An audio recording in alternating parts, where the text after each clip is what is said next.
Salut à tous, vidéo pour les non-chrétiens. Si t'es chrétien, tu peux rester, partager par la suite, ça va permettre d'évangéliser d'une certaine manière. Si t'es non-chrétien, je t'invite à rester et à écouter ce que je vais te proposer jusqu'à la fin. Si t'es non-chrétien, qu'est-ce qu'il te faudrait comme preuve pour croire en Dieu, pour croire en Jésus-Christ? Qu'est-ce qu'il te faudrait concrètement comme preuve tangible pour y croire? Ça peut être comprendre la mort d'un ami, d'un membre de la famille, ça peut être comprendre qu'est-ce qui t'arrive en ce moment, ça peut être des questionnements sur ton travail, des choses comme ça. Je t'invite à demander à Jésus qui t'explique, qui te donne une réponse par rapport à ça. Tu dis, ouais, mais j'y crois pas, pourquoi je vais faire ça, ça sert à rien du tout. Bah, un point de se dire, est-ce que Jésus a vraiment existé? Bah, c'est de se dire, on est en quelle année actuellement? On est en 1er novembre 2024 aujourd'hui. 2024 selon quoi? Selon qui? Selon Jésus, pas selon Bouddha, pas selon Mohamed, pas selon Napoléon, pas selon Socrate, pas selon n'importe qui. On est en 2024 selon Jésus-Christ. Donc déjà, d'une part, on a une certaine preuve tangible. Pourquoi on a créé un calendrier selon une personne qui n'existerait pas? Ça n'a pas de sens. Donc on a une preuve déjà au niveau de date. Déjà, ça peut vous donner un indice de dans quoi on vit actuellement.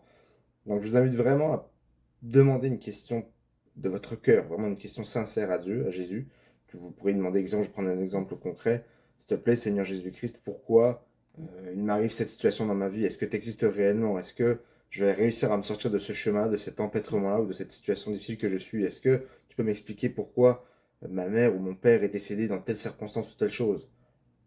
Dans le nom de Jésus-Christ, Amen. Juste ça, juste avoir une preuve. Prouve-moi que tu existes, Seigneur Jésus-Christ. Prouve-moi que tu existes concrètement, réellement, pour que je puisse vraiment voir si c'est vrai ou si c'est une grosse bêtise ou que c'est un gros mensonge en fait. Et vous allez avoir la réponse. Il y a deux choix après ça, il y a deux possibilités. C'est soit vous ne vous allez pas le faire parce que vous avez une crainte de la réalité, de la vérité qui va en dégager, soit vous êtes vraiment obnubilé par votre propre pensée qui est fausse malheureusement, et de croire qu'il n'y a pas de Dieu alors que les preuves sont là. Il faut juste demander et vous recevrez, c'est même inscrit dans la Bible. Encore une fois, posez-vous la question, on est en quelle année actuellement? 2024. C'est pas 2036, c'est pas 2000, c'est 2024 selon Jésus-Christ, selon quelqu'un en particulier. On n'aurait pas créé un calendrier qui n'a pas de sens, encore une fois. Donc je vous invite vraiment aux chrétiens à partager cette vidéo et aux non-chrétiens de prier, de demander une preuve, une confirmation quelconque. Attendez, ça se peut arriver dans la même minute, la même heure, ça peut arriver dans la semaine qui s'en vient, dans le mois. Ne vous attendez pas à avoir un fantôme qui arrive et qui vous parle, c'est pas ça. Mais il peut y avoir des miracles, des choses comme ça qui se feront parce que Dieu vous connaît mieux que vous-même.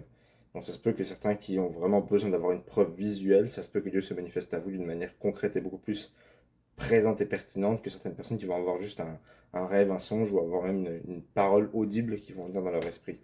Donc je vous invite encore une fois à prier à avoir vraiment une preuve concrète et tangible pour avoir une vraie révélation. Et je vous invite par ailleurs à m'écrire en commentaire ce que vous avez reçu. Que Dieu vous bénisse.